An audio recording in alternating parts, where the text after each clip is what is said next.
12 ದಿವಸದಿಂದ ಏನು ಕಾಶ್ಮೀರದಲ್ಲಿ ಹಿಂದೂಗಳನ್ನು ಹುಡುಕಿ ಏನು ಹೊಡೆದಿದ್ರು ಉಗ್ರಗಾಮಿಗಳು.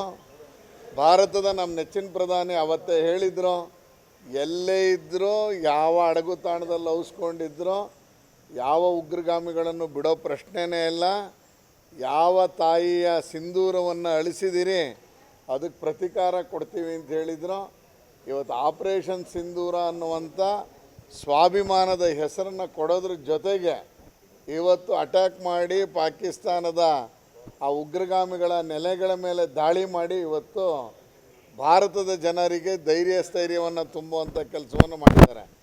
ಭಾಳ ವಿಶೇಷ ಅಂತ ಹೇಳಿದ್ರೆ, ಮೊನ್ನೆ ಇತ್ತೀಚೆಗೆ 4-5 ದಿವಸದಲ್ಲಿ ಪಾಕಿಸ್ತಾನದ ಸಚಿವ ರಾತ್ರಿ ದಡಬಡ ಅಂತ ಎದ್ದು ಇನ್ನೇನು ಮಾಡ್ತಾರೆ ಅನ್ನುವಷ್ಟು ಏನೋ ಪತ್ರಿಕಾಗೋಷ್ಠಿಯನ್ನು ಮಾಡಿದಂಥದ್ದು ನೆನಪಿಗೆ ಬರ್ತಾಯಿದೆ. ನಿನ್ನೆ ರಾತ್ರಿ ವೈಮಾನಿಕ ದಾಳಿಯನ್ನು ಮಾಡಿ ಯಾವ ಸಿವಿಲಿಯನ್ಸ್ಗೂ ತೊಂದರೆ ಆಗದೇ ಇರುವಂಗೆ, ಯಾವ ಮಸೀದಿ ಒಳಗೆ ಅವರು ಇದ್ದಾರೆ ಅನ್ನುವಂಥ ಖಚಿತ ಮಾಹಿತಿಯನ್ನು ಪಡೆದುಕೊಂಡು ಅಟ್ಯಾಕ್ ಮಾಡಿ ಇವತ್ತು ಪಾಕಿಸ್ತಾನದ ಉಗ್ರಗಾಮಿಗಳನ್ನು ಹೆಚ್ಚು ಕಡಿಮೆ 100ಕ್ಕೂ ಹೆಚ್ಚು ಜನ ಉಗ್ರಗಾಮಿಗಳು ಈಗಾಗಲೇ ಹತರಾಗಿದ್ದಾರೆ ಅನ್ನುವಂಥದ್ದು ಬರ್ತಾಯಿದೆ.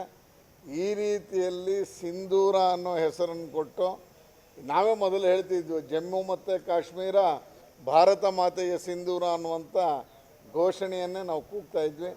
ಆ ರೀತಿಯಲ್ಲಿ ಇವತ್ತು ಪ್ರತೀಕಾರವನ್ನು ಯಾರಿಗೆ ಪಾಠವನ್ನು ಕಲಿಸ್ಬೇಕಾಗಿತ್ತೋ ಅವರಿಗೆ ಕಲಿಸೋ ಮುಖಾಂತರ ಭಾರತ ನನ್ನ ತಂಟೆಗೆ ಬಂದರೆ ನಾನು ಬಿಡೋದಿಲ್ಲ, ನಮ್ಮ ಹತ್ರ ಎಲ್ಲ ರೀತಿಯಲ್ಲೂ ನಾವು ರೆಡಿ ಇದ್ದೀವಿ ಅನ್ನುವಂಥದ್ದನ್ನು ಇಡೀ ಜಗತ್ತಿಗೆ ತೋರಿಸಿರುವಂಥದ್ದು.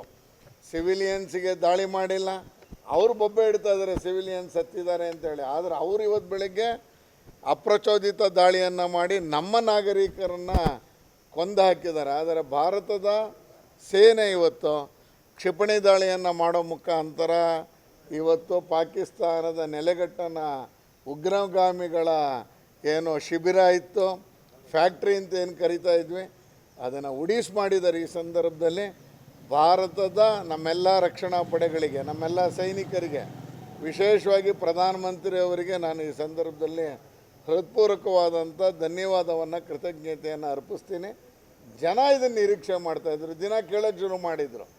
ಎಷ್ಟರ ಮಟ್ಟಿಗೆ ಅಂದರೆ ಕಾಂಗ್ರೆಸ್ಸಿನ ಸಂಸದರೊಬ್ಬರು ಅದನ್ನು ಅಣಕು ಯಾತ್ರೆಯನ್ನು ಮಾಡಿ ಅದಕ್ಕೊಂದು ಹೂಗುಚ್ಛವನ್ನು ಇಟ್ಟು, ಅದಕ್ಕೊಂದು ಕೆಂಪು ಗುಲಾಬಿ ಇಟ್ಟು, ಇದು ಏನು ರಫೇಲ್ ತೊಗೊಂಡಿದ್ದೀರಿ, ಇದರಿಂದ ಏನೂ ಉಪಯೋಗ ಇಲ್ಲ ಅನ್ನೋ ಅಷ್ಟು ಮಟ್ಟಿಗೆ ಅಣಕಾಡ್ತಾಯಿದ್ರು.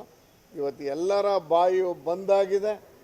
ಜಗತ್ತೇ ನಿಬ್ಬೆರಗಾಗಿ ಈ ಮಟ್ಟಕ್ಕೆ ಒಂದು ಸ್ಟ್ರೈಕ್ ಮಾಡ್ಬೋದಾ ಅನ್ನುವಂಥದ್ದನ್ನು ಮಾಡಿ ತೋರಿಸಿದಂಥ ಭಾರತದ ಎಲ್ಲ ಯೋಧರಿಗೆ, ಭಾರತದ ಎಲ್ಲ ಸೇನೆಯ ಎಲ್ಲರಿಗೂ ನಾನು ಈ ಸಂದರ್ಭದಲ್ಲಿ ಹೃತ್ಪೂರ್ವಕವಾದಂಥ ಕೃತಜ್ಞತೆಯನ್ನು, ನಮಸ್ಕಾರವನ್ನು ತಿಳಿಸ್ತಾ ಇದ್ದೀನಿ.